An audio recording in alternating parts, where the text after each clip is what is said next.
আসসালামু আলাইকুম। ভিডিওটা অবশ্যই প্রবাসীদের উদ্দেশ্যই, কারণ প্রবাসীরা এবার বিমানবন্দরে স্বস্তি ফিরে পাবে। তাদের যে কষ্ট অর্জিত সম্পদ, টাকা পয়সা, সোনা গয়না এবং অন্যান্য মাল নিয়ে আসতে গিয়ে যে বাংলাদেশ শাহজালাল বিমানবন্দর যে হয়রানি, যে কষ্ট, যে ভোগান্তি, এ থেকে এখন একটু মুক্ত পাচ্ছে এবং সমাধান হচ্ছে। তো এই ভিডিও যে মানুষটার কথা আজকে বলছি, নওশাদ স্যার, যিনি ম্যাজিস্ট্রেটের দায়িত্ব পালন করছে আপনার এয়ারপোর্টে। তো এখানে অনেক দুর্নীতি তিনি সমাধান করেছেন।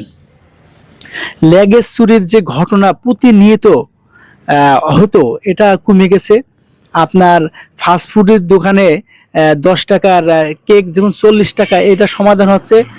অষ্টমী আপনার যে বকশিসির নামে যেগুলো টাকা পয়সা নিতে, এগুলো সমাধান হচ্ছে। তো এই স্যারের ছবিটা আপনার ফেসবুক খুললেই আহ, এখন সামনে আসছে। কারণ কি, তার যে ভালো দিকগুলো মানুষ তুলে ধরেছে, স্বস্তি পাচ্ছে।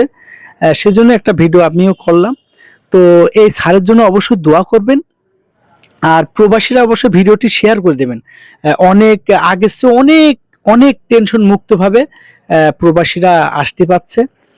বিশেষ করে যারা মিডিল ইস্টে থাকে, এইসব দেশের মানুষগুলো ভোগান্তি বেশি হয়। আর উন্নত দেশে যারা থাকে তাদের তাদের সমস্যা বেশি হয় না। আপনার মালয়েশিয়া বলেন, দুবাই বলেন, কাতার, ওমান, সৌদি আরব, আহ, লিবিয়া, এই সব দেশের মানুষগুলোর হয়রানি করে বেশি, কারণ এদের তো ছোট দেশে থাকে। আর ইউরোপের থেকে যারা আসে তাদের ল্যাগেজ ট্যাগেজ অতটা কাটাকুটো চুরিচারটা করে না। তো এই সারের জন্য অবশ্যই দোয়া করবেন। এমন স্যার আমাদের দরকার, আমাদের বাংলাদেশের দরকার।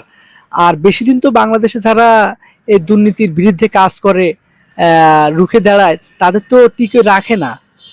আপনাদের অবশ্যই মনে আছে সরোয়ার স্যার, যিনি দেশ জুড়ে একটা আহ, সাড়া জাগিয়েছিলেন। এবং আছে আপনার আব্দুল জব্বার স্যার, এখন ভোক্তা অধিকার দপ্তরে আছে। তো এইসব মানুষগুলো আমাদের বাংলাদেশের মানুষ তো, আমরা তো কেউ ভালো না।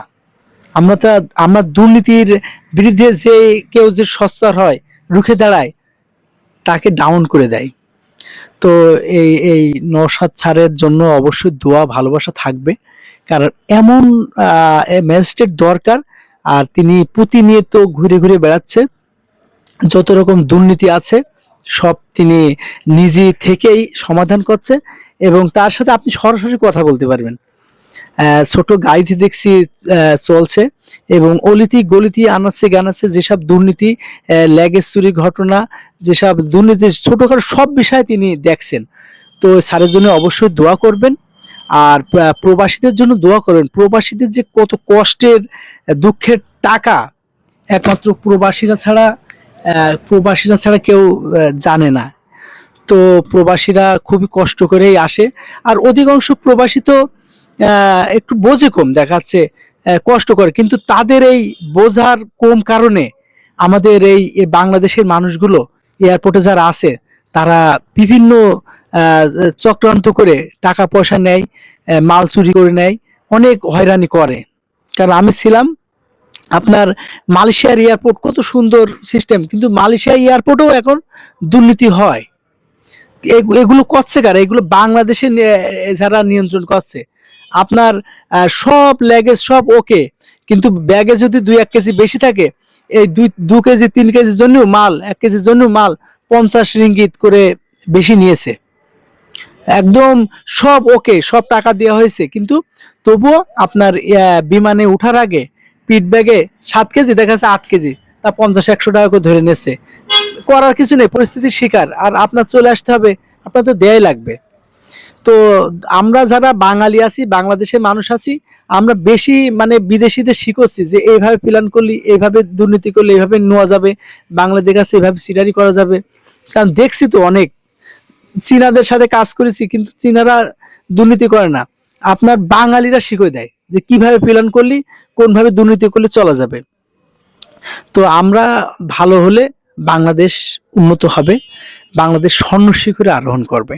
কারণ বাংলাদেশে আপনার শ্রমিকের মূল্য কম আছে।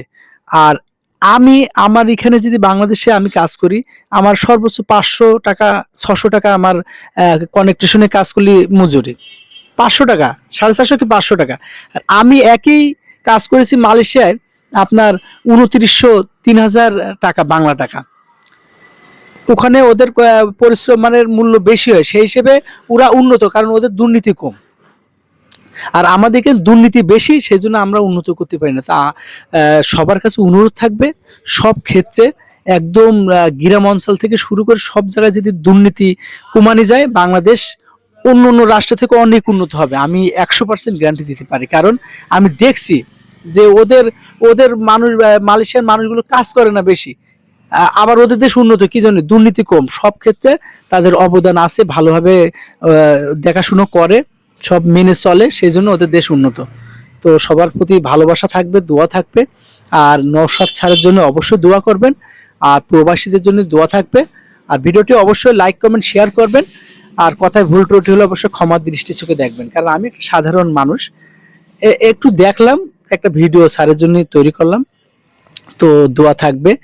আর প্রবাসীরা সবসময় ভালো থাকবেন, আমার জন্য দোয়া করবেন। আসসালামু আলাইকুম রহমতুল্লাহি ওয়া বারাকাতুহু।